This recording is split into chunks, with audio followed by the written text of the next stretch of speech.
Eu tenho uma reportagem que acaba de chegar, o drama do homem que impediu o sequestro da namorada, lutou com os bandidos, levou 4 tiros. Depois do ato heróico, Bruno ficou sem a namorada. O namoro acabou.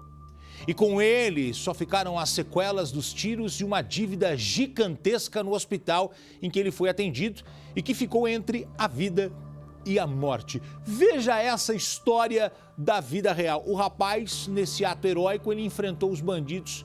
Enquanto ele está enfrentando os bandidos, a namorada escapa, ele leva 4 tiros, é levado para um hospital, fica com uma dívida tremenda. O que acontece depois? O relacionamento termina. E eu acredito que terminar o relacionamento nem é o problema, porque ninguém é obrigado a ficar com ninguém sem querer, sem desejar. Mas é que é uma história que chama a atenção, dá uma olhada. E a dívida vai dobrando. Já são 3 anos sem dormir direito por causa de uma dívida. É muito difícil, né? Porque a gente fica, às vezes, desesperado, né? Você pensa, nossa, o que eu vou fazer da minha vida? E a dívida, quanto mais tempo passa, maior fica. Em julho de 2017, o Bruno e a ex-namorada sofreram uma tentativa de sequestro. As imagens mostram o carro estacionado na rua com os faróis acesos. Os bandidos chegam em outro carro. Cara, não é um assalto. Isso é um sequestro. Aí eu falei, nossa, sequestro? E eu pensei, mulher, sequestro, pode acontecer coisas que, né, horríveis com a mulher. Ele conta que tentou negociar.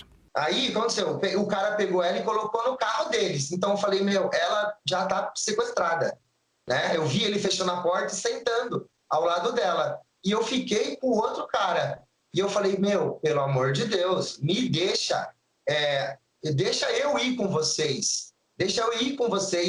Leva o carro. Eu tinha em torno de, sei lá, R$300 na carteira, que, né, eu tinha saído para comer. Mas nada convencia os bandidos. Até que o Bruno teve uma atitude que não é recomendada por nenhuma autoridade em segurança. Decidi reagir para salvar a vida dela e a minha também. Os bandidos foram para cima dele e a ex-namorada conseguiu fugir.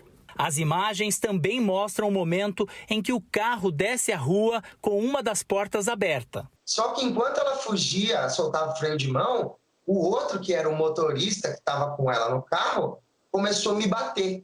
E aí eu ouvi ela fugindo, né? Escutei a porta do carro dela batendo. No reflexo, eu olhei para trás e vi ela saindo.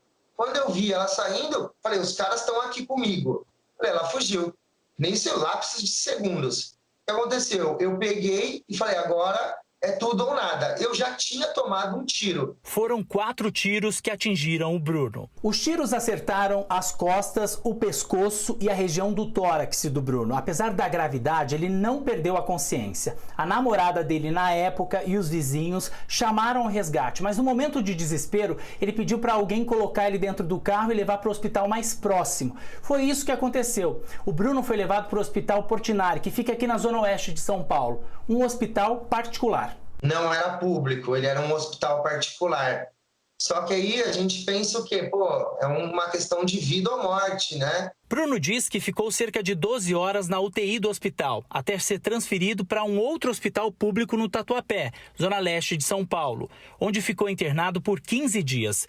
Depois disso, Bruno começou a ser cobrado pelo valor do atendimento no Hospital Portinari. Na época, a dívida era R$8.000, em torno de internação de 10, 12 horas que eu fiquei. E aí, nós até entramos após, né, o acontecido, saí do hospital, fiz fisioterapia. Quando eu consegui ir lá conversar, né, liguei, aí eu conversei com eles, falei, olha, estou desempregado, mas assim que eu conseguir um emprego ou alguma condição de pagar essa dívida, eu vou fazer isso. E aí ficou por isso mesmo, de lá para cá eu não consegui o emprego. Bruno conta que chegou a entrar com recurso na justiça. E acabei conseguindo um advogado gratuito. Só que acho que ele não conseguiu um benefício para mim, sabe? Eu acho que eu perdi a ação. Até hoje, o Bruno não conseguiu pagar essa dívida. Para piorar, ele está desempregado. Eu trabalhava com aplicativo, o dinheiro que eu ganhava não dava para eu pagar R$500 por mês em 16 meses, ou 8 parcelas de 1.000. Ele ainda sente dores pelo corpo por causa dos tiros. Hoje em dia eu tenho dor crônica fibromialgia. O que ele mais quer nesse momento é quitar essa dívida com o hospital, mas até agora não encontrou uma saída. Caso alguém, né, me consiga, às vezes, um emprego ou algum advogado fala, nossa, Bruno, você, né, aconteceu isso com você, mas existem leis que é muito ruim você saber que você deu a sua vida em troca de salvar a vida de outra pessoa e você, às vezes, também, a pessoa, eu acho, né, se fosse eu, tivesse condições, eu falaria, pô, você está precisando de uma ajuda para pagar alguma coisa do hospital, mas não tive essa resposta, né?